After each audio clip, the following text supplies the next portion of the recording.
Rain hammers the road as a poor black single mom grips the steering wheel, gas light blinking, phone buzzing with messages asking where she is. She's late to pick up her son, late enough that the one neighbor helping her might say no next time. Then she sees him, an old white man stumbling along the curb, soaked through, briefcase dragging, shoes slipping on wet pavement. Cars rush past like he's invisible. If she stops, she burns her last dollars in gas. If she stops, she risks her job, her childcare, everything holding her life together. She slows anyway. 1 second, one choice. She pulls over and unlocks the door. Get in. I'll take you home. He looks up, stunned. Rain dripping from a coat that doesn't belong on this street. What she doesn't know is that this stranger carries a secret powerful enough to change her life forever, and neither of them sees it coming. Before we go any further, comment where in the world you are watching from, and make sure to subscribe, because tomorrow's story is one you don't want to miss. The old sedan's engine coughed and sputtered in the pre-dawn darkness. Marissa Johnson turned the key again, her breath visible in the cold morning air. "Come on, baby," she whispered, patting the dashboard like an old friend. "Just one more day." In the back seat, 8-year-old Eli slept peacefully, curled up under his favorite navy blue hoodie. The streetlight caught his face, so innocent in sleep, and Marissa's heart squeezed. He deserved better than this. Better than watching his mama count pennies for gas. Better than falling asleep in a car before sunrise. The engine finally caught with a wheezing rattle. Marissa checked the gas gauge, the warning light burning bright orange against the dim dashboard. She'd have to choose between filling up the tank and buying groceries. Again. "Morning, sweet boy," she said softly, adjusting the rearview mirror to see Eli stirring. "Ready for another adventure?" Eli yawned and sat up, rubbing his eyes. "Can I have breakfast at Mrs. Green's?" "Sure can. She made her famous oatmeal yesterday." Marissa navigated through empty streets, the headlights cutting through lingering shadows. The truth was, Mrs. Green's oatmeal meant one less meal Marissa had to provide, one less worry about keeping food on the table. The eviction notice crinkled in her purse, a constant reminder of how close they were to the edge. She hadn't even opened it yet, couldn't bear to see the final warning in black and white. Mrs. Green was already awake, her porch light warming the darkness like a beacon. The elderly woman opened her door before they reached it, wrapped in a worn floral housecoat. "There's my boy," Mrs. Green said, opening her arms as Eli rushed to hug her. "And there's my hard-working girl." Her sharp eyes took in Marissa's exhaustion, the worry lines around her mouth. "I brought you some soup," Marissa said, pulling out a container from her bag. "Made it yesterday." "Child, you need to keep that for yourself," Mrs. Green protested, but accepted it anyway. She knew Marissa's pride, knew that giving made her feel less like she was just taking. "I'll be back by dinner," Marissa promised, kissing Eli's forehead. "Be good for Mrs. Green." "I'm always good," Eli said with a grin that made both women laugh. The office building was dark when Marissa arrived, joining the other cleaners filing in through the service entrance. She tied on her apron, filled her cart, and started her rounds. Empty cubicles stretched into shadow. Family photos and corporate motivational posters her only company. Sarah, a new girl barely 20, looked pale when Marissa passed her in the break room. "Forgot my lunch again," Sarah mumbled, embarrassed. Without a word, Marissa pulled an extra granola bar from her bag and left it on the table. She remembered being that young, that hungry, that ashamed. The morning shift bled into afternoon, fluorescent lights replacing dawn, as Marissa changed into her cashier uniform at the grocery store. Her feet already ached, but she managed a genuine smile for each customer. "Let me help you with those," she said to an elderly man struggling with his bags, even though her manager, Mr. Peterson, was watching with disapproval. "Customers can handle their own bags, Johnson," he called out as she returned. "That's not in your job description." "Yes, sir," Marissa replied quietly. But the next time someone needed help, she gave it anyway. Her mama had raised her right. Kindness wasn't optional, even when it cost something. The afternoon grew heavy with clouds, darkness gathering early. As her shift ended, Marissa gripped her steering wheel, the leather cracked and worn smooth by years of prayers. "Please," she whispered, turning the key. "Just get us home." The engine turned over, and Marissa released a breath she hadn't realized she was holding. One more day. They'd made it one more day. Dark clouds rolled overhead as Marissa pulled out of the grocery store parking lot. The first heavy drops hit her windshield like coins, making her jump. Within seconds, the sky opened up completely, turning the world into a gray blur of water and mist. "Not today," she muttered, flicking on her wipers. They squeaked across the glass, leaving streaky arcs that made it even harder to see. She'd meant to replace them months ago, but there was always something more urgent. Food, rent, Eli's growing feet needing new shoes. The fuel gauge needle wavered just above empty, making her stomach clench. She'd learned exactly how far she could stretch that last gallon, knew every gas station that would let her put in just a few dollars worth. But in this rain, with the engine working harder, every mile felt like a gamble. Traffic crawled through the downpour. Marissa leaned forward, squinting through the windshield. Water pooled at the intersections, and cars threw up sheets of spray as they passed. Her phone buzzed on the passenger seat, Mrs. Green's name lighting up the screen. Marissa's chest tightened. She was already running late, and Mrs. Green had been clear about needing to leave for her doctor's appointment. That's when she saw him, an elderly white man struggling along the sidewalk, one hand gripping a worn leather briefcase, the other braced against the wind. His suit, probably once crisp, hung heavy with rain. Each step seemed to cost him, his right leg dragging slightly. Marissa's fingers tightened on the steering wheel. She should keep driving. She needed to get to Eli. The gas tank was running on fumes. Mrs. Green was waiting.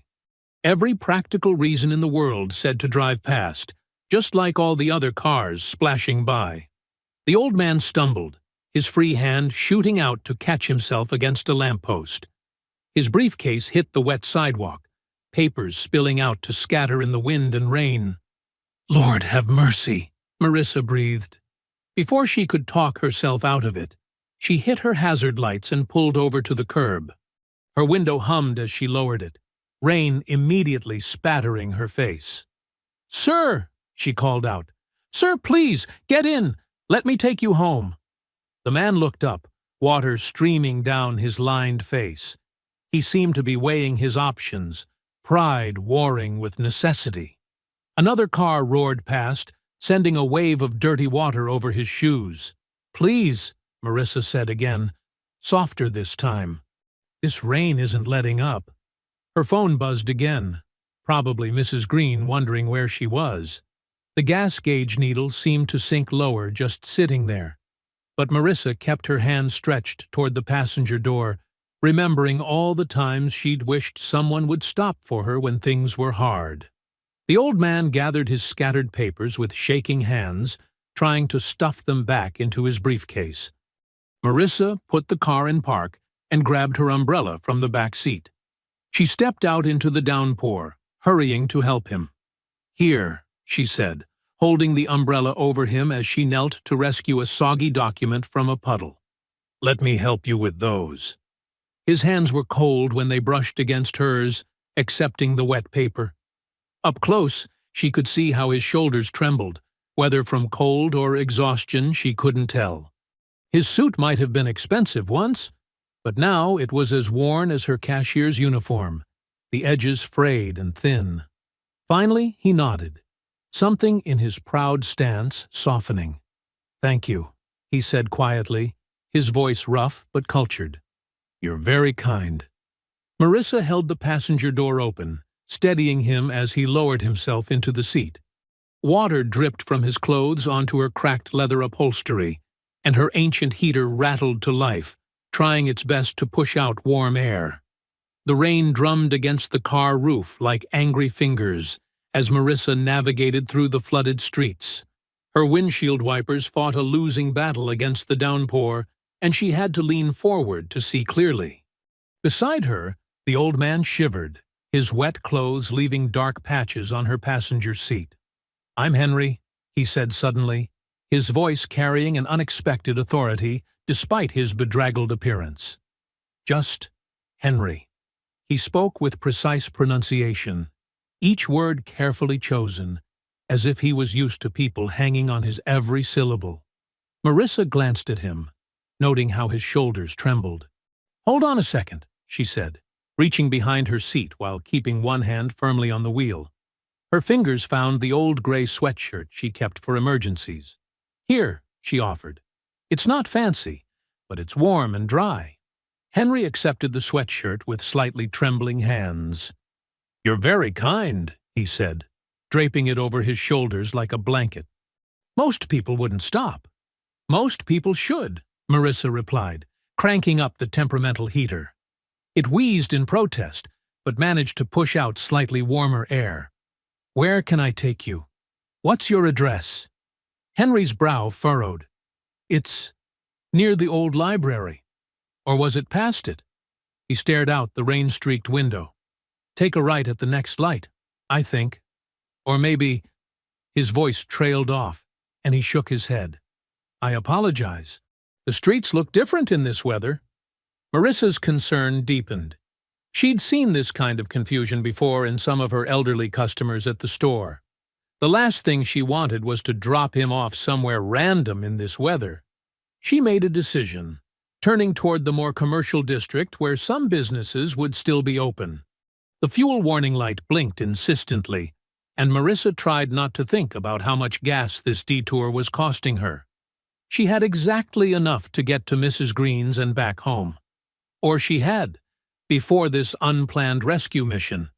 Henry noticed the warning light too. "Oh, dear," he murmured, reaching for his pocket. "Please, let me give you something for gas." "No," Marissa said firmly, though her heart ached at refusing money she desperately needed. "I didn't stop to get paid. I stopped because it was right." They passed a lit-up pharmacy sign, and Marissa pulled into the parking lot. "Wait here," she told Henry. "I'll be right back."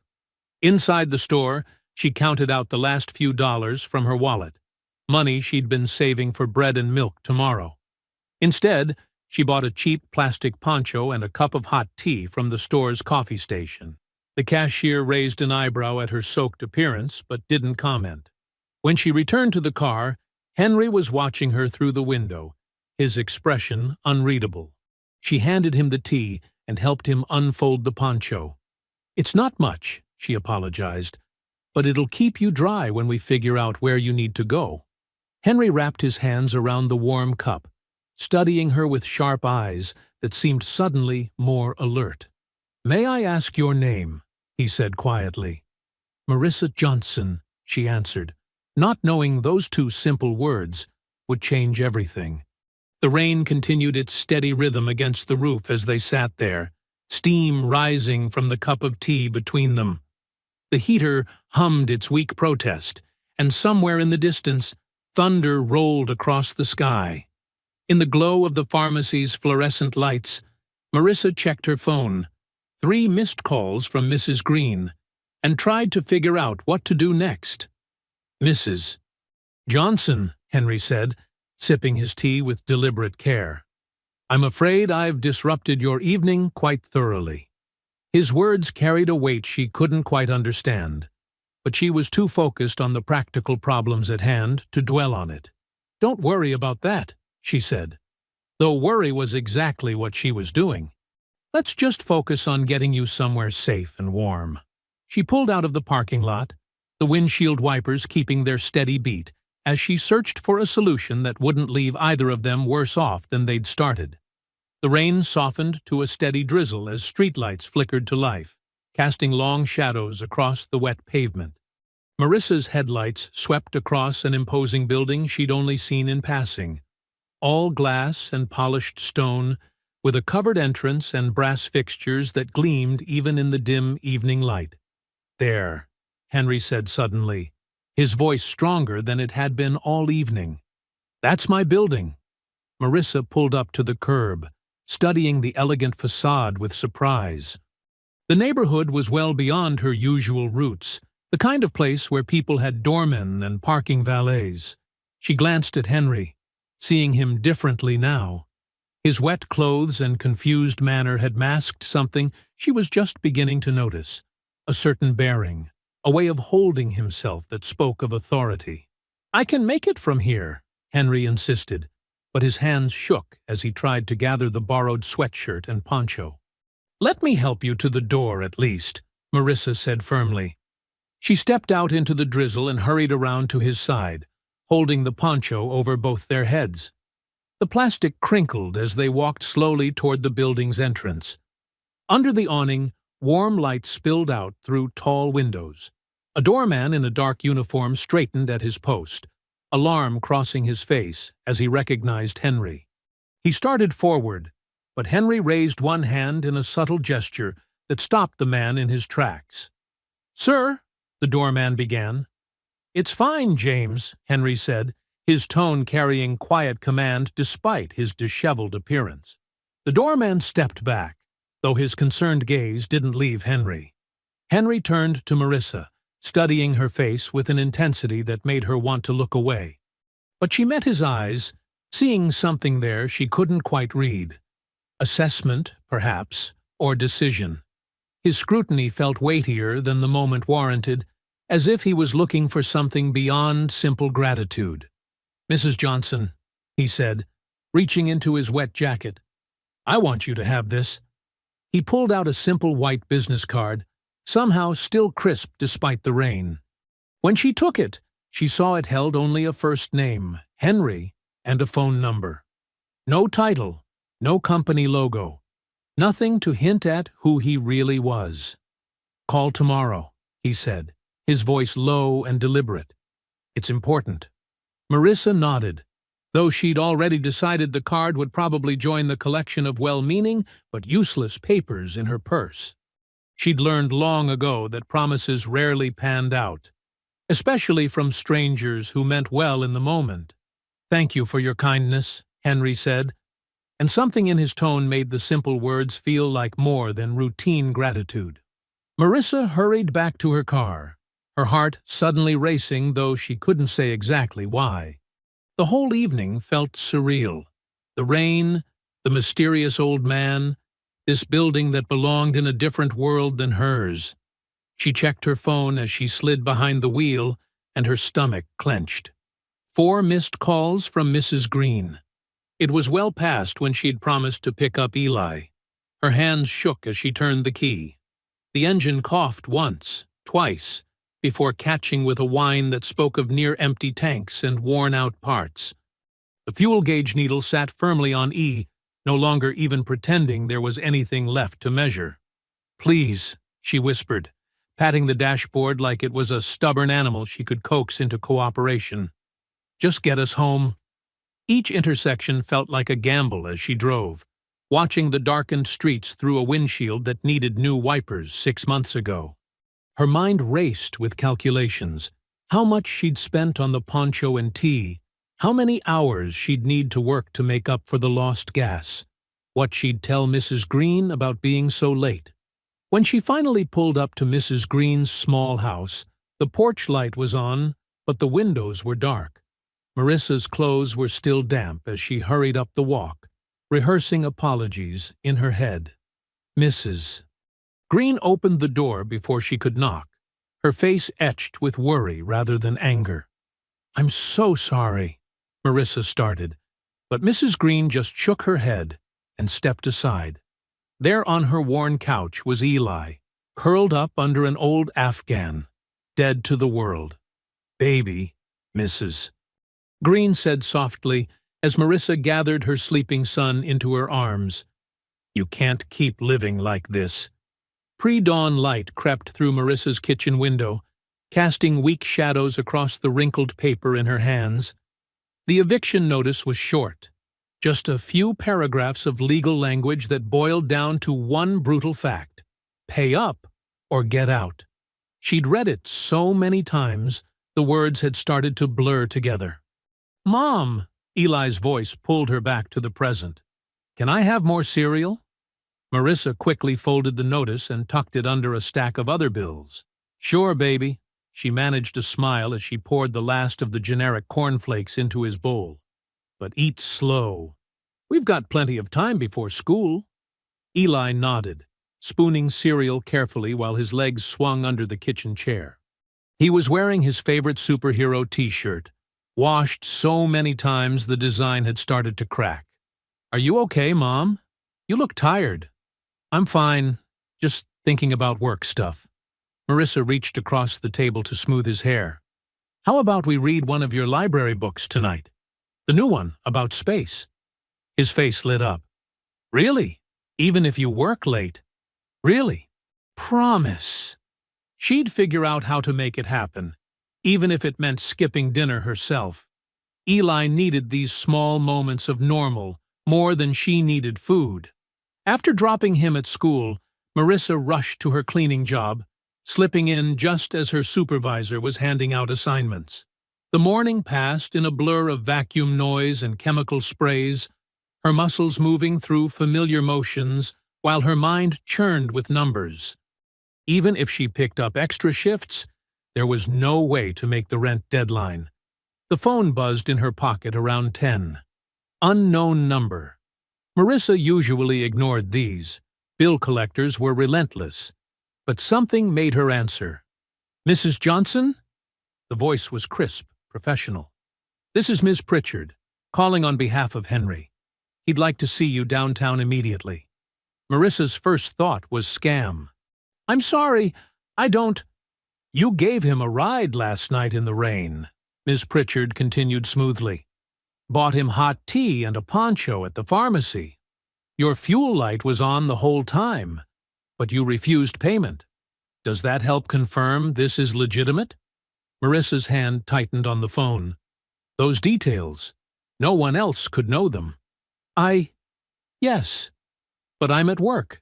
I can't just—" "Henry understands you have obligations. He's prepared to compensate your employer for any lost time. This is important, Mrs. Johnson." Marissa's heart hammered.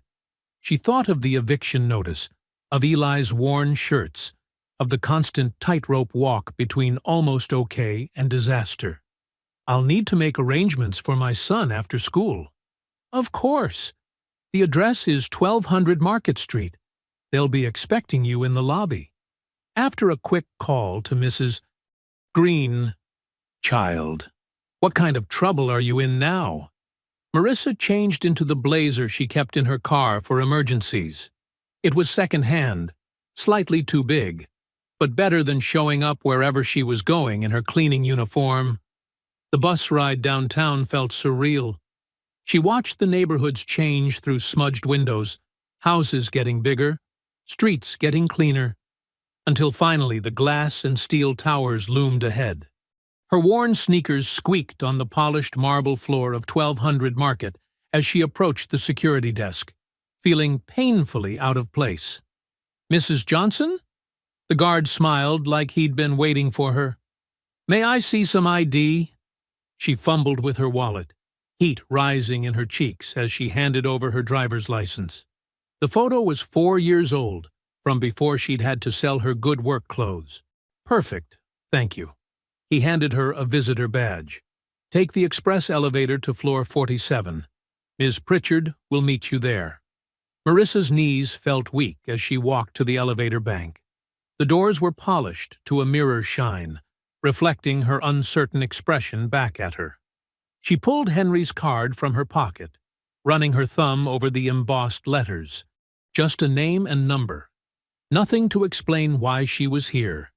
Nothing to hint at who he really was. The elevator arrived with a soft chime. Inside, it was all wood paneling and brass fixtures, with a view of the city through a glass wall. Marissa pressed 47 with a shaking finger, watching the ground fall away as the car rose smoothly upward. Each floor that passed felt like another step into a world she didn't belong in, where people had corner offices instead of cleaning carts, where one phone call could rearrange someone's whole day. The card in her hand was warm now from her grip as the numbers climbed. 43, 44, 45. She took a deep breath, trying to steady herself. 46. The elevator slowed to a stop at 47, and the doors closed behind her like a vault sealing shut. The executive suite was hushed, wrapped in thick carpet and expensive wood paneling that seemed to absorb sound.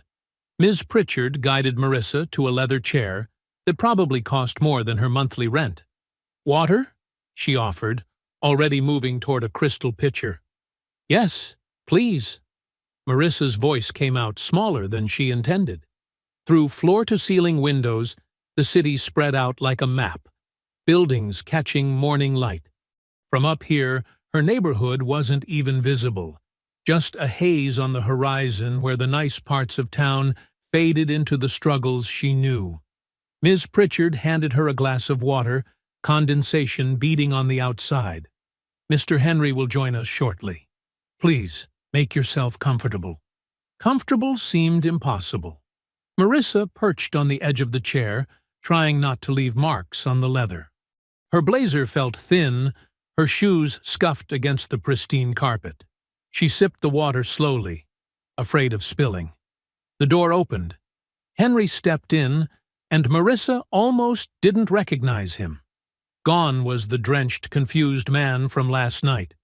This Henry wore a perfectly tailored suit that probably cost more than her car.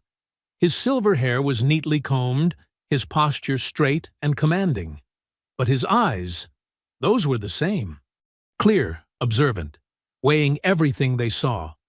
"Mrs. Johnson," he crossed the room with measured steps. "Thank you for coming. You look different." The words slipped out before she could stop them. A slight smile touched his face. "Yes, I imagine I do." He settled into a chair across from her, adjusting his cuffs. "First, I want to thank you for stopping last night. 7 other cars passed me." I counted. Marissa's mind struggled to make sense of what she was seeing.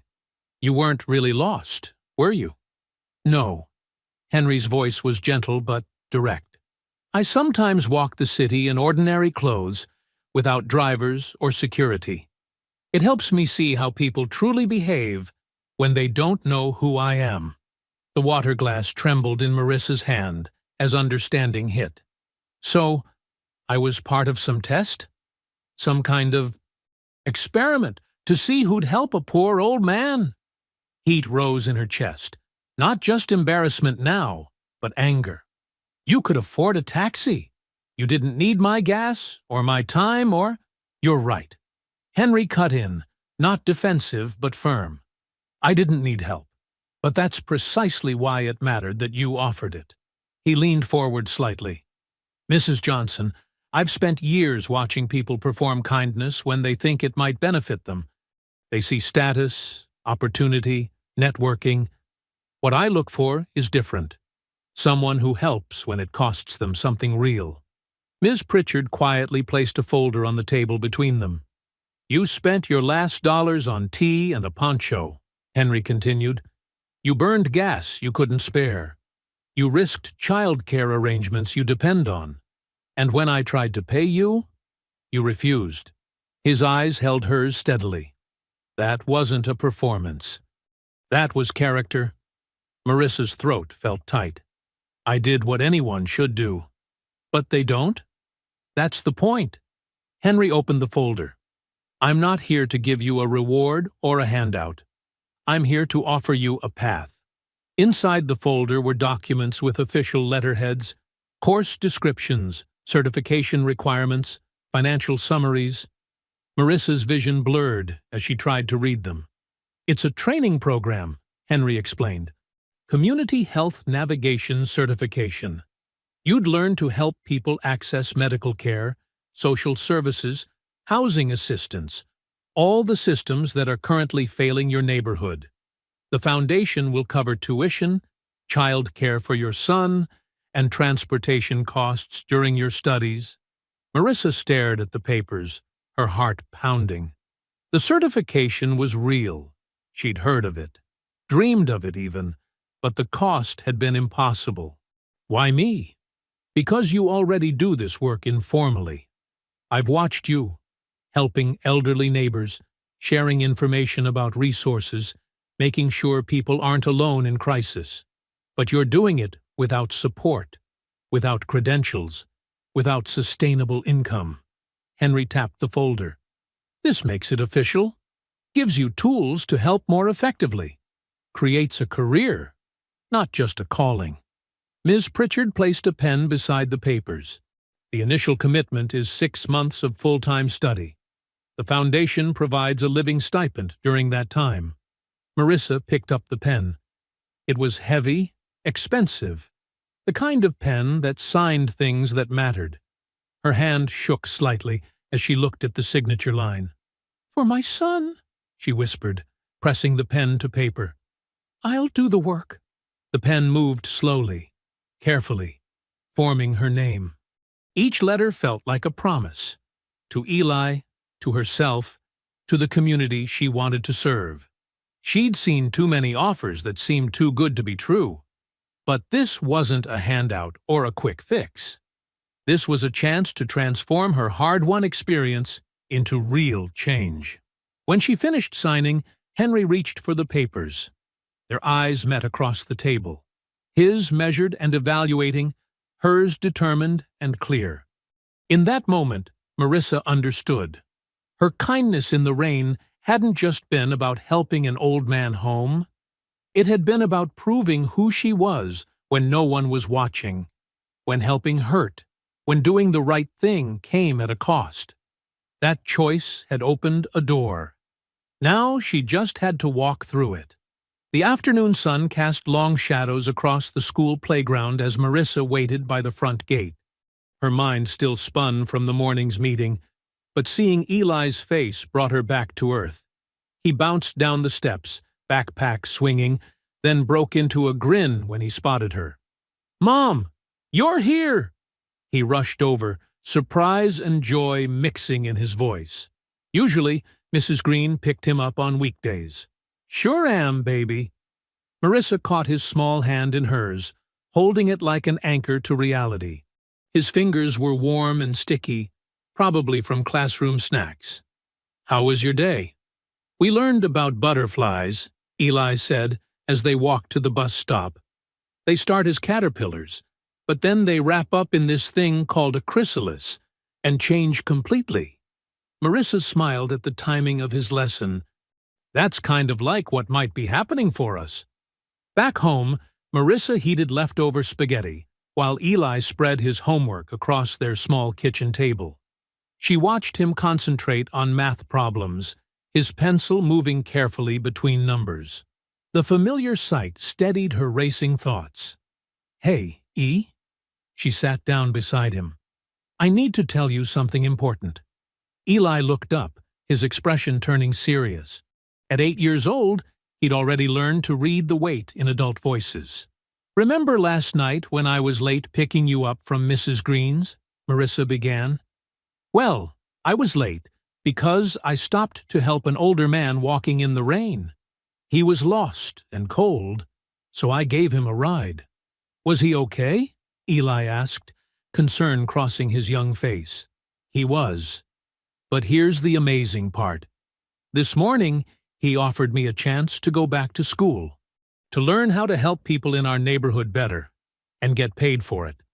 Eli's pencil stopped moving. His face held that careful look she knew too well, the one that said he'd seen too many grown-up promises turn to dust. "Like when Ms. Taylor said she'd help you get that hospital job?" he asked quietly. Marissa's heart squeezed. 6 months ago, a supervisor had promised to recommend her for a better position, then left for another job without following through. "No, baby, this is different." She pulled out the folder from her bag, showing him the official papers. "See? This is real school, with real teachers. And the man who's helping us, he's made sure we'll have bus passes to get there, and good people to watch you when I'm in class." The phone rang, making them both jump. It was Ms. Pritchard, her voice crisp and efficient. "Mrs. Johnson, I'm calling to confirm your enrollment details. The Foundation has arranged child care with Little Scholars Academy. They're state-certified and located near your home. Your bus passes will arrive tomorrow morning by courier. Classes begin next Monday at 8 a.m. Marissa grabbed a pen, writing everything down while Eli watched. After hanging up, she spread her calendar on the table next to his homework. Reality settled in. She'd need to keep both jobs until she was sure the program would work. The cleaning job could shift to evenings, but the cashier hours were fixed. "Okay, let's figure this out." She drew lines across the calendar, mapping each hour. Morning classes here, work here, your school pickup. Her pen moved steadily, building a bridge between now and possibility.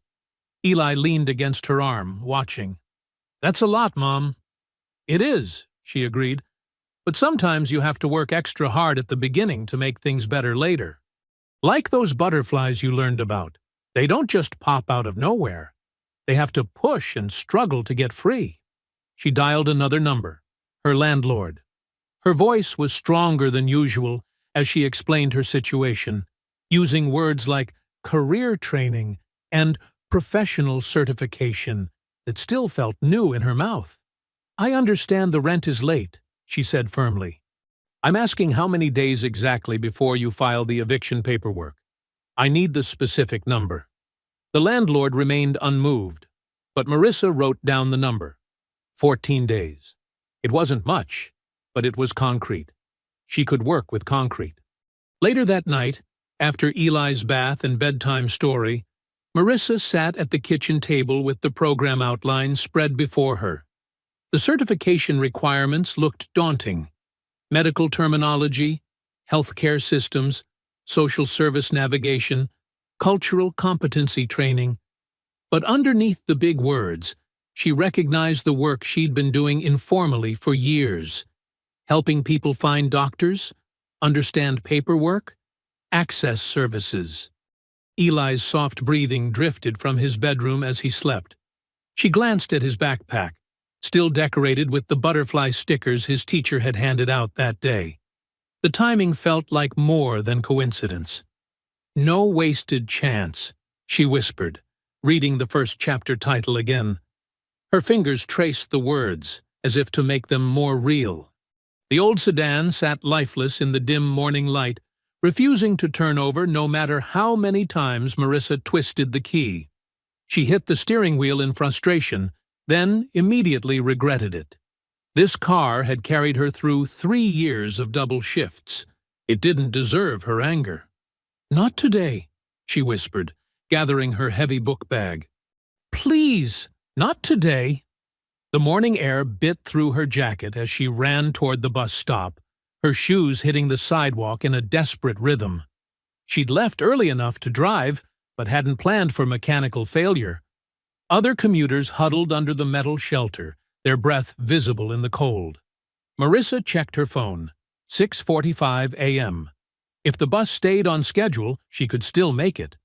The bus squealed to a stop 10 minutes later, already crowded with morning workers. Marissa swiped her new pass, the one Henry's Foundation had provided, and found a spot to stand, gripping the overhead rail. Each stop and start made her stomach clench tighter. She couldn't be late. Not on her first week. The training center occupied the ground floor of a renovated office building. Marissa hurried through the glass doors at 7:52 a.m., her heart racing but her clothes still neat. The classroom buzzed with conversation as other students settled into their seats. Most looked fresh from college, their notebooks crisp and new. A few wore scrubs or business casual, probably switching careers. Marissa smoothed her thrift store blazer and took a seat near the middle, not hiding but not drawing attention either. "Good morning, everyone," the instructor, Dr. Walsh, began. Today, we're covering social determinants of health, the factors that influence wellness before anyone ever sees a doctor. Marissa opened her notebook, purchased with her last cashier shift wages. The pages were still blank, waiting.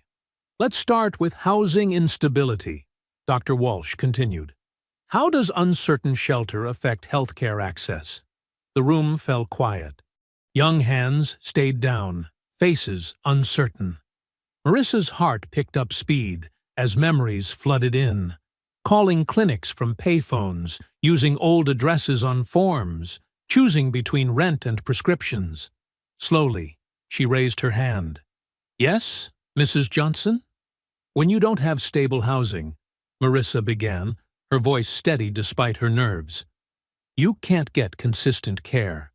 Doctors want permanent addresses for records and billing. If you move a lot, you lose paperwork. Sometimes you can't keep medicines that need refrigeration. And preventive care? That's not even on the radar when you're facing eviction. Dr. Walsh nodded, writing key points on the whiteboard. Excellent real-world example. What about food access? Again, Marissa's hand rose. Food deserts mean people rely on corner stores and fast food. But it's not just about location. It's timing. If you work multiple jobs, you might not have time to cook, even if you could buy fresh food. And food pantries? They often operate during working hours. The younger students turned to look at her with new interest. One woman in scrubs nodded in recognition. As the morning progressed, Marissa's experience illuminated topic after topic. She knew how medical debt could spiral, how lack of transportation affected appointment keeping, how shame kept people from seeking help until emergencies forced them. Her knowledge wasn't theoretical. It was lived, earned through years of navigating broken systems. When class ended, Dr. Walsh caught her eye. Mrs. Johnson, your insights today were invaluable. This program needs voices like yours. Marissa felt warmth spread through her chest as she gathered her books. The bus ride to Little Scholars Academy felt lighter than the morning journey. She found Eli in the reading corner, surrounded by books and clearly content. Mom! He jumped up, hugging her waist. Ms. Rachel helped me with division. That's wonderful, baby. Marissa signed the pickup sheet, noticing how professional and clean the facility looked. This was worlds away from the informal childcare arrangements she'd cobbled together before. At home, they spread their work across the kitchen table, her medical terminology flashcards next to his spelling list. Eli sounded out photosynthesis while she memorized hypertension. Quiz me, he said, covering his words with one hand. Okay. Necessary. Necessary, he spelled carefully. Now you do one of yours. Hit me. That one about blood pressure. Hypertension. Hypertension. They worked until dinner time when Marissa's phone buzzed. Her second job supervisor was calling about her missed shift. She had mandatory orientation tonight instead. The lost wages would make next week tight, maybe impossible. She stared at the phone, then at Eli's homework, then at her own studies. Standing up, Marissa walked to the kitchen sink. She found a piece of paper and a marker, writing in clear letters, "Finish what you started." The note went up right where she'd see it every morning. A reminder that some sacrifices were investments. The fluorescent lights hummed overhead as Marissa stared at her phone in the empty hallway. The message glowed back at her. Local News 5, interested in your inspiring journey from Good Samaritan to scholarship recipient. Available for interview this week. She pressed her back against the cool wall, letting out a long breath. 3 weeks into the program, and suddenly everyone wanted to know her story. It had started with whispers in class, then social media posts, and now this, actual news coverage. Inside the classroom, she could hear chairs scraping as students packed up after their morning session. Marissa had just aced another role-play exercise, demonstrating how to help clients navigate insurance paperwork. Dr. Walsh had called her performance exemplary. "Mrs. Johnson?" Speaking of Dr. Walsh, she appeared in the doorway. "The Foundation representatives were impressed with your presentation today. They're talking about using your approach as a model for the program." "Thank you," Marissa said, tucking her phone away. "I just showed what I wish someone had shown me years ago." "That's exactly why you're succeeding here. Real experience matters." As other students filtered past, Marissa noticed their glances. Some smiled warmly, while others quickly looked away. She'd seen the comments online. "Fairy tale story," and "must be nice to get handpicked by a billionaire." The attention made her skin prickle. Her phone buzzed again. This time, it was Ms. Pritchard, Henry's assistant. "Mr. Henry requests a brief meeting tomorrow morning before your classes. Coffee in the Foundation office?" Marissa typed back a quick acceptance. These check-ins with Henry had become regular, though brief. He never wasted words, and he seemed genuinely interested in her progress rather than her publicity value. The Foundation office occupied a quiet corner of the building. Two staff members Marissa didn't recognize stood in the lobby, taking photos of the training center's logo wall. One lifted her camera as Marissa passed, but lowered it when Marissa shook her head slightly. Henry sat in a simple chair by the window, not behind the imposing desk. "Marissa," he said warmly, "how are the classes?" "Good. Great, actually. I'm maintaining a 95 average. I saw the reports." He gestured for her to sit. "And I've seen the media attention."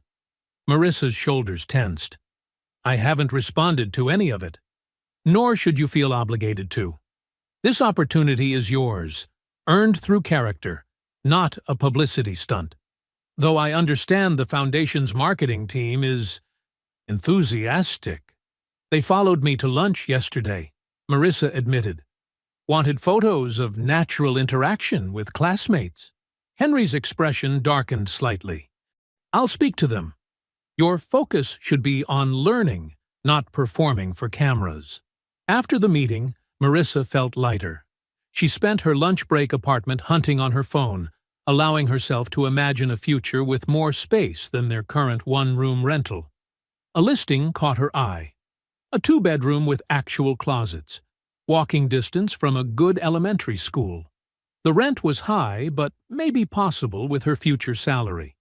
She clicked through the photos, picturing Eli doing homework at a real desk instead of the kitchen counter. Maybe they could even get him a proper bed to replace the fold-out couch he'd been sleeping on. "That one looks nice," said a classmate, Sarah, peeking over her shoulder. "Are you moving?" "Hoping to, once I'm certified and working." "I bet the Foundation would help with the deposit," Sarah said carefully. "You know, since you're their star student and all." The comment stung, though Sarah probably meant well. "I'd rather do it on my own," Marissa said, closing the browser. That evening, Eli sprawled on their worn carpet with his science project, a model of the solar system made from painted styrofoam balls. Marissa helped him attach Neptune to its wire orbit, while trying not to let her anxiety show. "Mom, are you going to be on TV?" he asked suddenly. "Who told you that?" "Mrs. Green said she saw something about you on Facebook. She said you're famous now." Marissa set down the hot glue gun. "I'm not famous, baby. Some people just want to write about the school program I'm in." "Because of the rich man who helped us?" "Because of hard work," she corrected gently. "The help opened a door, but we're walking through it ourselves." Eli nodded, carefully balancing his wobbly solar system. "Like how you helped me start this. But I'm doing the planets myself?" "Exactly like that." Marissa smiled, amazed at how children could simplify complex things. Later, after Eli was asleep, Marissa allowed herself a moment of pride. Her test scores were strong. Her presentations impressed the instructors. Even her old car had started behaving better since she could afford proper maintenance. For the first time in years, she felt like she was building something solid, not just surviving day to day. A soft sound at the door interrupted her thoughts. Something sliding under it. A letter. The envelope was thick, official-looking, with a certified mail sticker across the top. Marissa's stomach clenched before she even reached for it. The kitchen light cast a yellow glow over the formal letterhead as Marissa unfolded the certified letter. Beside her, Eli hummed softly, his colored pencils scratching against paper as he worked on a drawing. The normal evening sounds, the neighbor's muffled TV, traffic outside, the old refrigerator's quiet rattle, seemed to fade away as she began reading. "Dear Ms. Johnson," the letter began in cold, professional type. "This notice is to inform you that your sponsored placement in the Community Health Navigator certification program has been temporarily suspended pending review." Marissa's hands tightened on the paper. The words blurred, then sharpened. Background verification concerns. Financial history. Association with disputed accounts. Reputational risk assessment. She forced herself to breathe slowly, not wanting to alarm Eli. The letter detailed something from 3 years ago, when Marcus, her ex, had been living with them sporadically. He'd used her address without permission, opened utility accounts in her name. She'd discovered it when collection notices started arriving, but by then Marcus was long gone. She'd fought the charges, filed police reports, spent months untangling the mess. No charges were ever filed against her, but the paper trail existed, and now it was being used against her. "Mom, look!" Eli held up his drawing, stick figures standing in front of what looked like a house. "That's us in our new apartment. When we move." Marissa swallowed hard. "It's beautiful, baby. Why don't you add some trees? Make it look nice and green?" As he returned to coloring, her phone buzzed. A local news number she didn't recognize left a voicemail. "Ms. Johnson, we're working on a story about concerns raised regarding your foundation scholarship. We'd appreciate your comment on allegations of past financial impropriety." Her hands shook as she opened social media. The rumors were already spreading like poison. Knew it was too good to be true. Should have checked her background first. Probably scammed that poor old man in the rain. The kitchen suddenly felt too small, too warm. She stepped into the bathroom, turned on the faucet to mask any sound, and called Miss Pritchard's direct line. "Marissa!" Miss Pritchard's voice was carefully neutral. "I was about to call you. What's happening? The letter says suspended. But I'm halfway through the program. My grades are perfect. The board has concerns. They need time to review the situation. What about Henry? He knew I wasn't perfect when he chose me. He said this was about character, not background checks." A pause. "Mr. Henry is currently unavailable. He's traveling on business." "Convenient timing," Marissa said, then immediately regretted the bitterness in her voice. "Marissa!" Ms. Pritchard's tone softened slightly. "Don't make public statements. Don't engage with media. Let the process work." "Process?" Marissa's laugh held no humor. "You mean let them bury me? Pretend I'm guilty of something I fought to fix years ago? The board has a responsibility to protect the foundation's reputation. And I have a responsibility to my son." Marissa's voice cracked. "I promised him things would be different." After hanging up, Marissa splashed cold water on her face and stared at her reflection. The woman who looked back seemed smaller somehow, diminished. All those weeks of growing confidence, of walking taller, feeling worthy, gone in one certified letter. She returned to the kitchen where Eli was adding the finishing touches to his drawing. "Mom, can I hang this on the fridge?" "Of course, baby." She helped him position it under a magnet next to his latest spelling test with its bright red A. "Is your homework done?" she asked, trying to keep her voice normal. "Almost. Just one more math problem." He looked up at her, his brown eyes serious. "Are you okay? You look sad." Marissa sat down beside him. "Work stuff got complicated," she said carefully. "Sometimes grown-up things get messy, even when you're trying your best. Did you make a mistake?" "No. Someone else made mistakes that affect me. But I'm going to fix it. Like when Tommy blamed me for knocking over the paint in art class? Even though he did it? Something like that." Marissa squeezed his shoulder. "But don't worry. We're going to be fine." Later, after Eli was tucked into his fold-out bed, Marissa sat alone at the kitchen table. The letter lay before her like a verdict.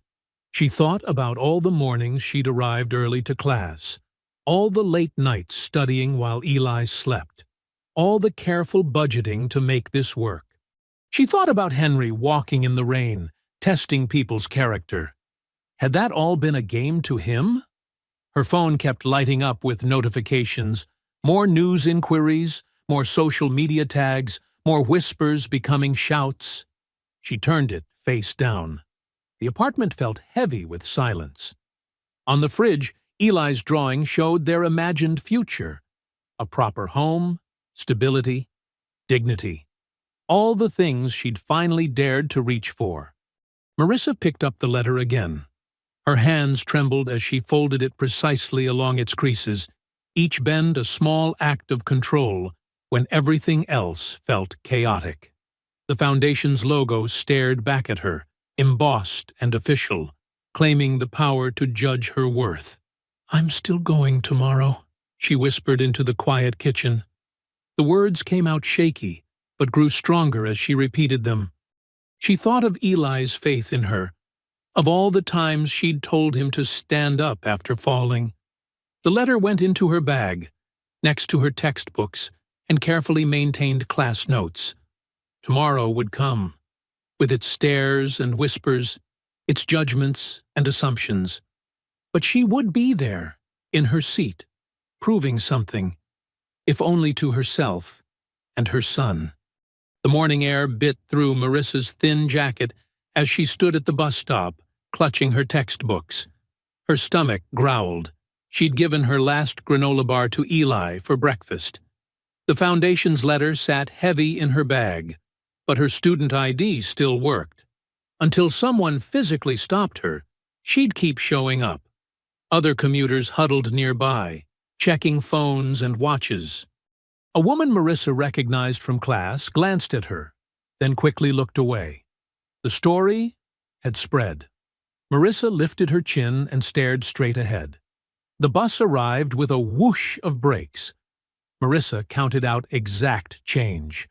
No more prepaid pass, and found a seat near the middle. She opened her textbook, focusing on today's material about emergency response protocols. The words blurred as exhaustion crept in. She'd been up late recalculating their budget, trying to stretch what was left of her savings. In class, Marissa sat in her usual spot despite the whispers. When the instructor asked questions, she raised her hand anyway. During group work, she noticed others hesitating to partner with her. Fine. She'd work alone. "Ms. Johnson," her instructor said after class. "A moment?" Marissa braced herself, but the woman just handed her a graded paper. "Excellent analysis of community resource mapping. Whatever else is happening, your work speaks for itself." The validation stung almost worse than criticism. Marissa managed a nod before hurrying out. Dark clouds had gathered during class. As her bus approached her neighborhood, fat raindrops splattered against the windows. Thunder rolled overhead. Marissa pulled her jacket tight and jogged from the stop toward home, but stopped short at the scene before her. Water pooled in the street, backing up from overwhelmed storm drains. Several buildings, including her apartment complex, stood dark, no lights in any windows. A small crowd had gathered in the parking lot, voices raised in panic and confusion. "My insulin's in the fridge," Mrs. Torres from 3B was saying. "It'll go bad." "I can't climb 4 flights in the dark," Mr. Washington protested. "My heart can't take it." "My baby needs formula, And I can't see to mix it." A young mother bounced a crying infant. Marissa's training kicked in. She moved to the center of the group and spoke in the clear, commanding tone she'd practiced in class. "Everyone listen up." The crowd quieted. "First priority is safety. Who has elderly or disabled neighbors who might be stuck upstairs?" Hands went up. Marissa pointed to some younger residents.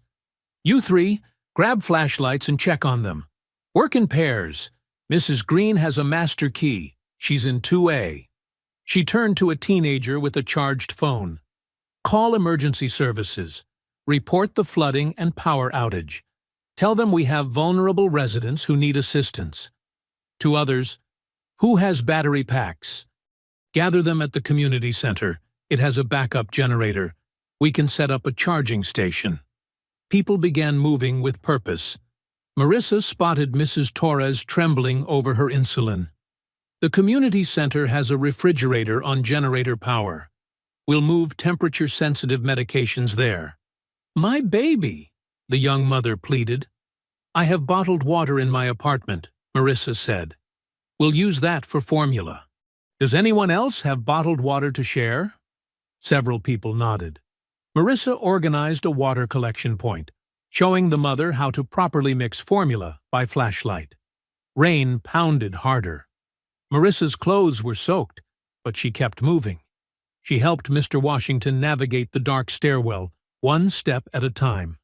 She coordinated with arriving emergency responders, giving them clear updates on resident locations and medical needs. A shout came from the second floor. "Mrs. Green fell!" Marissa ran up the stairs, flashlight beam bouncing. She found Mrs. Green sprawled in the hallway, shaken but conscious. "Tried to check on Ms. Ruby," Mrs. Green explained. "Got dizzy in the dark." "I've got you." Marissa helped her up, supporting her weight. "Let's get you downstairs where it's safer." "You sound like a proper professional now," Mrs. Green said as they descended slowly. "All official-like. Just using what I learned." Marissa's voice caught. "While I still can. Honey, they can take away the paper, but they can't take away what's in your head." Mrs. Green squeezed her arm. "Or your heart." They reached the ground floor where emergency lights now cast a weak glow. The community center had become an impromptu shelter. People shared snacks and phone chargers. Children played cards by flashlight. The young mother had finally gotten her baby to sleep. Marissa moved through the crowd, checking on everyone.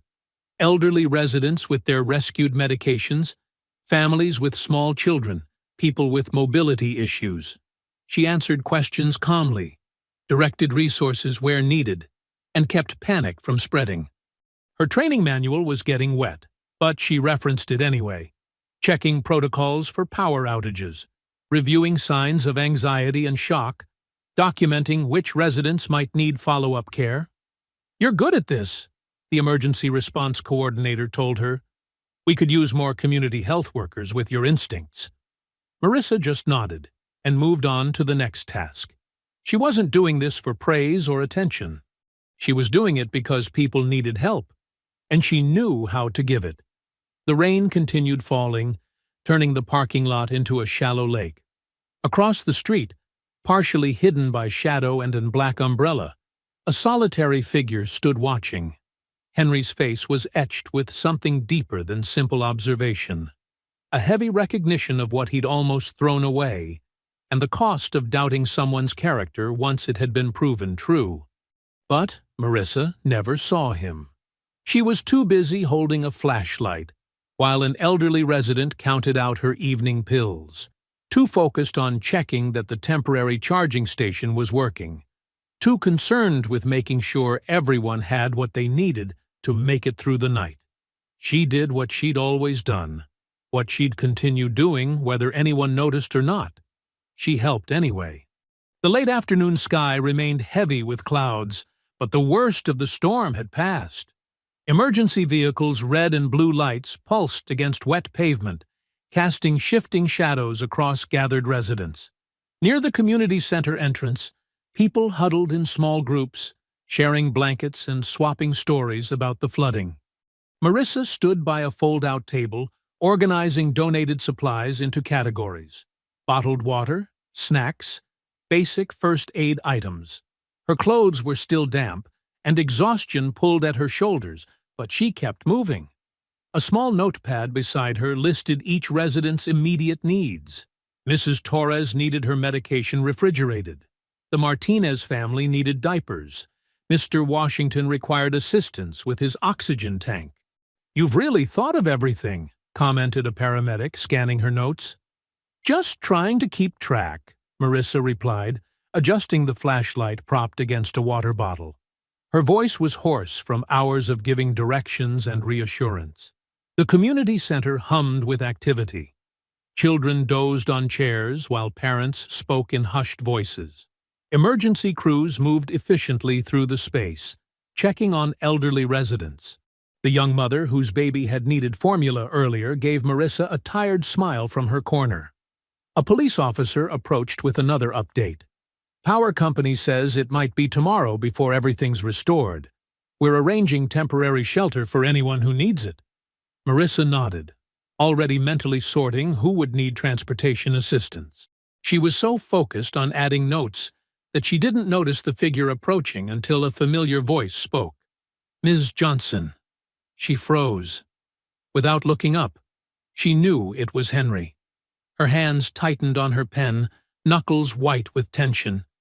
The past weeks of uncertainty and shame rushed back.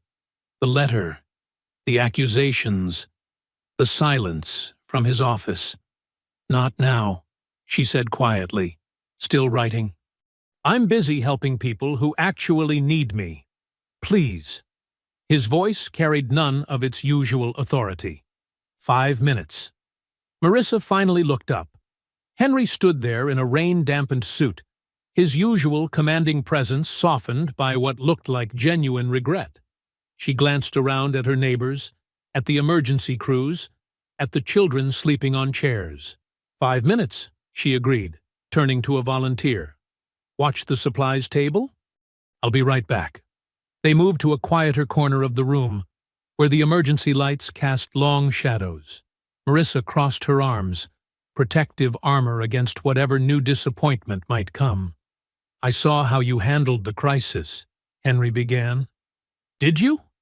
Marissa's voice shook with barely contained anger. "Were you watching that too? Another test?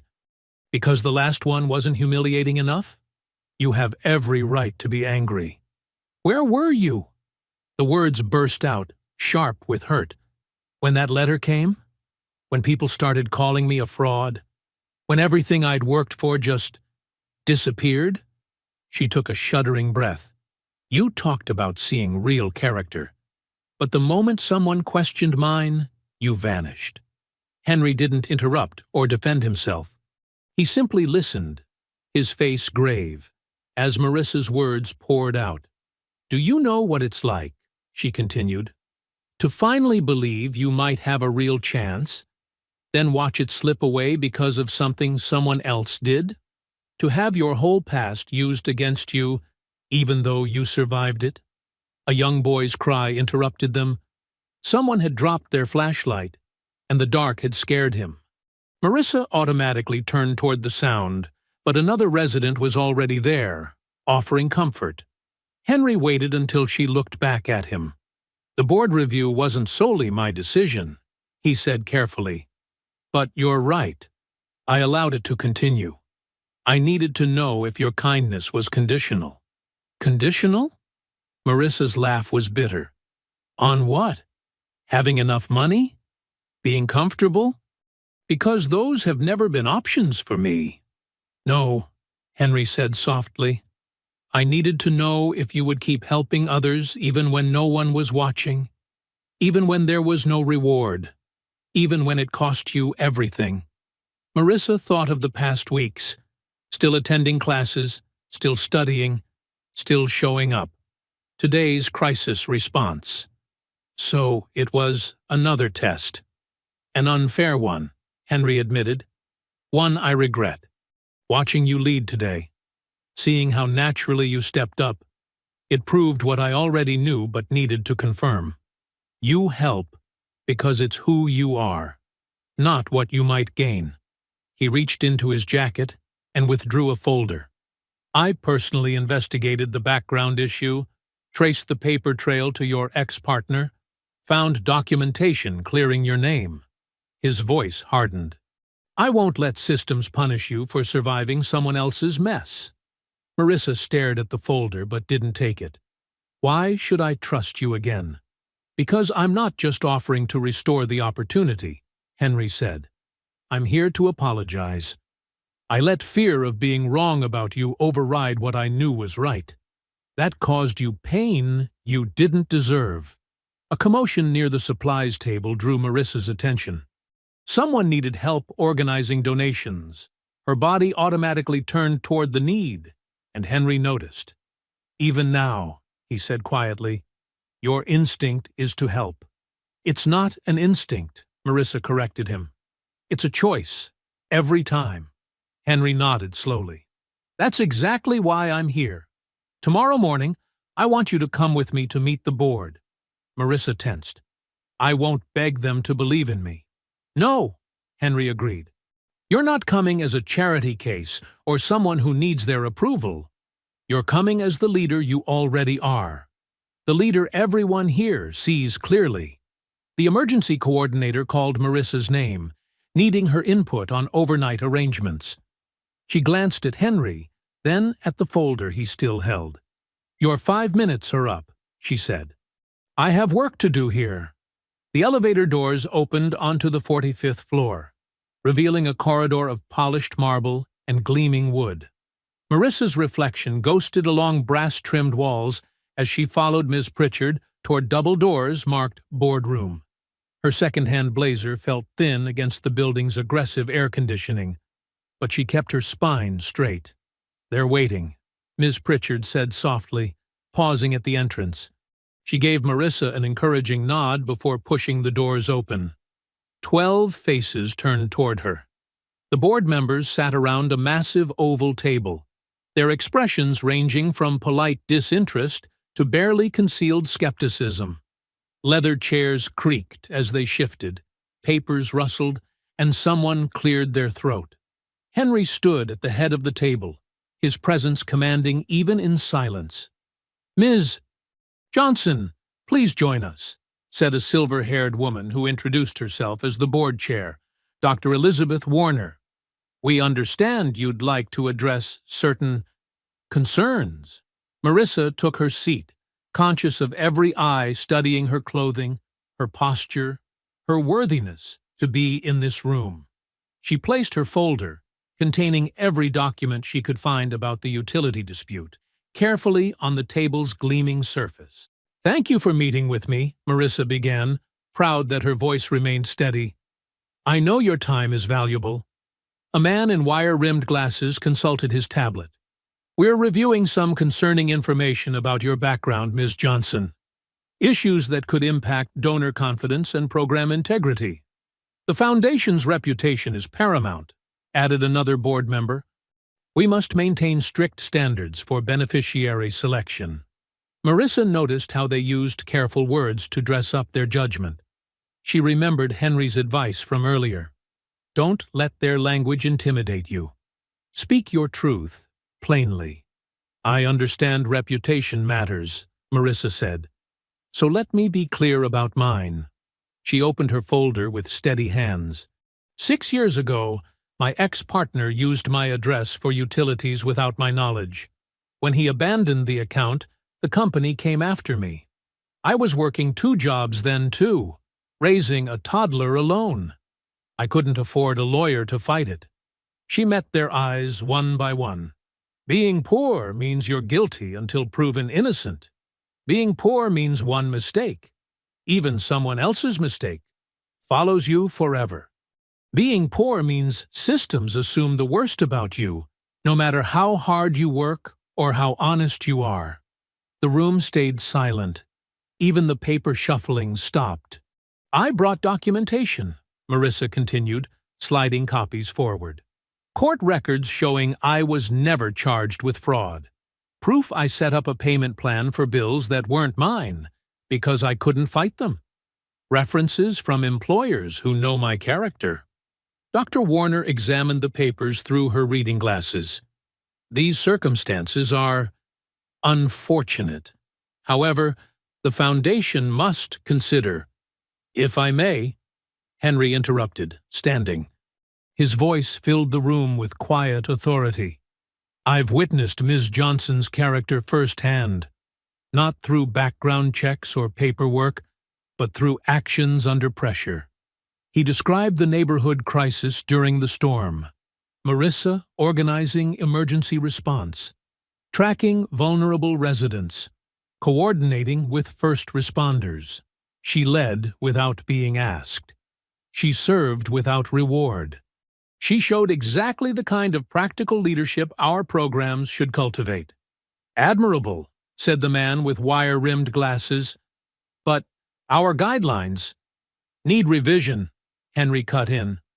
What good is a foundation claiming to lift people up if we punish them for surviving? What message do we send when we demand perfection from those who've had to fight for everything?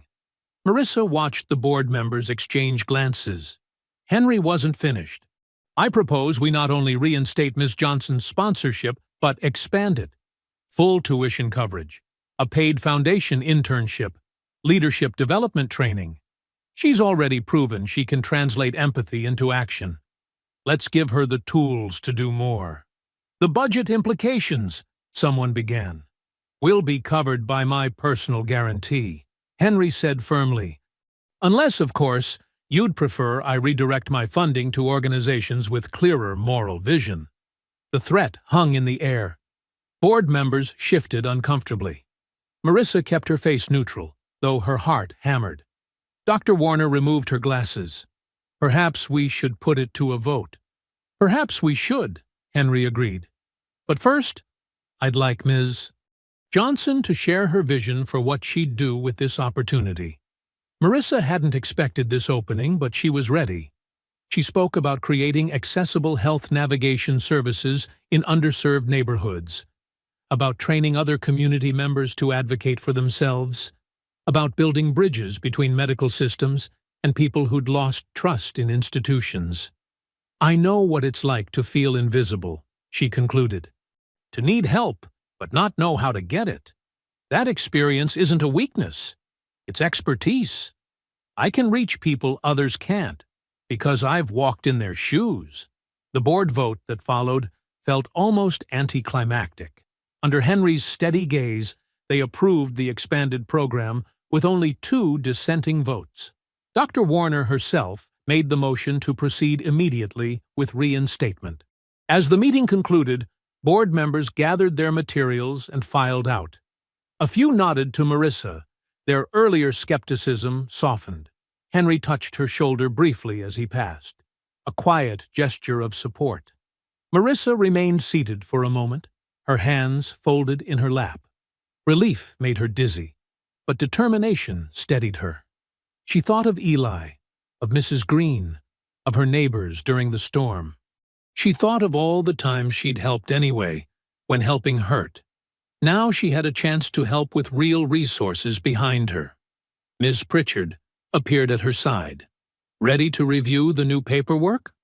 Marissa stood, squaring her shoulders once more. Yes, she said simply. I'm ready. Morning light filtered through freshly cleaned windows as Marissa turned the key in the lock. The door swung open with a satisfying click, revealing the transformed space that still took her breath away. New vinyl flooring gleamed under LED lights, replacing the cracked tiles and flickering fluorescence that had marked this abandoned storefront for years. She inhaled deeply, fresh paint and possibility. The renovation had taken 3 months, but every detail felt right. The welcoming lobby with comfortable chairs, the private consultation rooms with sound dampening, the small medical station equipped for basic screenings. Educational posters in Spanish and English brightened the walls, and a children's corner held books and quiet activities. Marissa walked through her morning routine, switching on computers and checking the day's schedule on her tablet. The foundation's logo shared wall space with local partner organizations, a visual reminder that this center belonged to the community first. Mrs. Green arrived precisely at 8, settling behind the front desk with her thermos of tea. "Morning, baby," she called out, arranging her family photos next to the sign-in computer. "Ready for another day?" "Always," Marissa smiled, helping Mrs. Green adjust her chair. The older woman had insisted on volunteering 3 mornings a week, saying she needed to keep useful. In truth, her presence gave the center credibility. Neighbors trusted Mrs. Green's judgment. The first clients wouldn't arrive for another hour, giving Marissa time to review files. She'd hired 2 part-time health navigators from the neighborhood, both completing certification like she had. Training them felt like passing forward Henry's investment in her. Eli's backpack appeared in her office doorway before his face. "Mom, I finished the science homework." He was growing so fast. His school uniform pants already showed his ankles. "That's great, honey. Show me while I get these papers organized." She cleared space at the small desk they'd set up in the corner of her office. It wasn't fancy, but it was his space. Stable, predictable, safe. Eli spread out his assignment, explaining the water cycle diagram with enthusiasm. Marissa noticed he'd drawn extra arrows and notes in the margins, the way she did with her own work files. "Very thorough," she praised. "Just like a real researcher." "Ms. Thompson says I might get to present it to the class," he said, carefully storing the paper in his folder. "Can I help sort the donation boxes before school?" The monthly resource drive had brought in winter coats and sealed personal care items. Marissa checked her watch. They had time. "Sure, but shoes stay off the coffee table this time." They worked together, creating neat piles while Mrs. Green called out good morning to the elderly walking group that used the center's back room for exercise class. The routine felt solid, earned. Marissa remembered nights of counting coins for gas, of apologizing to Mrs. Green for late pickups, of holding her breath every time the car started. Now she had bus passes for clients who needed them, a small emergency fund for families in crisis, and partnerships with local doctors willing to work with payment plans. Her phone buzzed. A text from Henry. "Monthly check-in today? 2 p.m.? She typed back confirmation. Henry's visits had grown less frequent, but more focused. He asked sharp questions about sustainability, about training new leaders, about creating systems that would outlast his involvement. "You're building something larger than one person's generosity," he'd told her last month. "Make it strong enough to stand alone." The morning unfolded steadily. Marissa helped a young mother navigate insurance paperwork, connected a diabetic senior with medication assistance, and coordinated transportation for a child's specialist appointment. Between clients, she reviewed grant applications with her staff, teaching them to translate community needs into funding language. Around noon, she caught movement in the doorway, a teenager shifting nervously, clearly wanting to speak but unsure how to start. Marissa recognized that hesitation. She'd felt it herself, standing in aid offices where judgment came before help. "Come on in," she said warmly, moving away from her desk to sit in the more casual chair arrangement by the window. "I'm Marissa. What brings you by today?" The girl twisted her sleeve. "My friend said," she said, "you help people figure stuff out? Without making it weird?" "That's what we're here for," Marissa agreed. "Want to tell me what needs figuring out?" Slowly, the story emerged. A complicated tangle of family medical bills, school absence policies, and an ill grandmother needing care. Marissa listened, taking notes, asking gentle questions. This was why the center mattered. Not just for direct help, but for dignity in the asking. They were still talking when Eli returned from school, letting himself in quietly with his key card. He settled at his desk without interrupting, pulling out homework. Marissa felt a flash of pride. He'd grown more secure, more confident.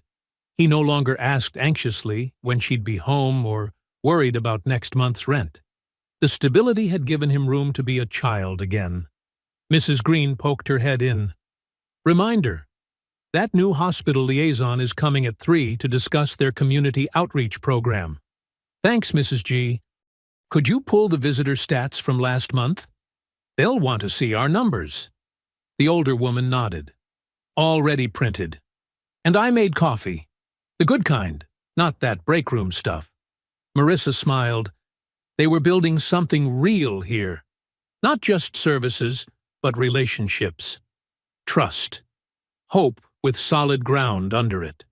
Rain started falling outside, gentle at first, then steadier. The familiar pattern against the windows drew Marissa's attention. She remembered another rainy evening, an old man struggling along the sidewalk, a choice between self-protection and helping anyway. The memory didn't sting anymore. It had become foundation instead of fear. The steady rhythm of windshield wipers marked time as Marissa navigated through the darkening streets. Her old sedan hummed along reliably. No more warning lights, no more mysterious rattles. The maintenance schedule Henry had insisted on including in her support package had transformed the car from a source of constant anxiety into a dependable partner. She'd just finished a late meeting with potential donors, the kind of conversation that still felt strange sometimes. Today, she'd presented statistics about the wellness center's impact. Families served, medical bills negotiated, crisis interventions completed. The numbers told a story of change, but Marissa knew the real victories lived in smaller moments. A mother's relieved smile when medication came through, a child's proud grin over improved health scores, an elder's dignity preserved through compassionate care. The rain intensified, sheets of water making the streetlights blur. Marissa adjusted the defrost settings, remembering how she used to pray the heat would work on nights like this.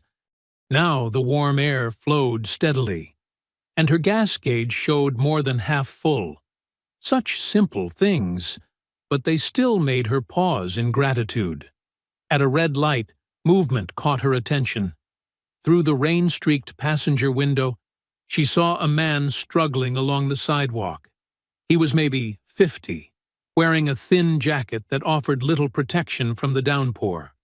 One hand clutched a plastic shopping bag, while the other gripped a metal cane, helping him keep balance on the slick concrete. Each step looked painful and deliberate. The sight hit Marissa like a physical force. Just over a year ago, she'd seen Henry in almost the same spot, in almost the same condition. The memory was so sharp she could still feel the weight of that choice. Stop and risk everything, or drive past and protect her fragile stability. Without hesitation, Marissa flipped on her hazard lights and pulled to the curb. She pressed the button to lower the passenger window, letting in the sound of rain. "Hey there," she called out, keeping her voice gentle but clear. "Would you like a ride somewhere?" "It's coming down pretty hard." The man stopped, peering through the rain at her car. His face showed the same internal debate she'd seen in Henry. Pride wrestling with need, suspicion tangling with hope. His clothes were decent but worn, suggesting someone who worked hard to maintain appearances despite limited means. "I don't want to mess up your car," he said finally, gesturing at his dripping clothes. "But thank you, ma'am." Marissa smiled, the warm smile she used with nervous first-time clients at the center. "Nothing in here can't dry out. Please, let me help. Where are you headed?" He hesitated another moment, then nodded. Marissa reached across to open the door, and he eased himself into the seat with careful movements that suggested joint pain or an old injury. The shopping bag settled between his feet. She glimpsed what looked like prescription bottles inside. "I'm Marissa," she offered, pulling carefully back into traffic. "Where can I take you?" "James Wilson," he replied, his voice carrying the slight drawl of someone who'd grown up local, but tried to smooth it out. "I'm over on Maple Street, the apartment complex near the Methodist church." He paused, then added, "I usually drive, but my car's in the shop. Couldn't put off picking up the prescriptions, though." Marissa nodded, recognizing the familiar calculation of necessary risks. "Maple Street's not far. Do you have someone expecting you? Family should know you're safe in this weather." "My daughter might call later," James said. "She worries, especially since the arthritis got worse. But she's got her own family to manage up in Charlotte."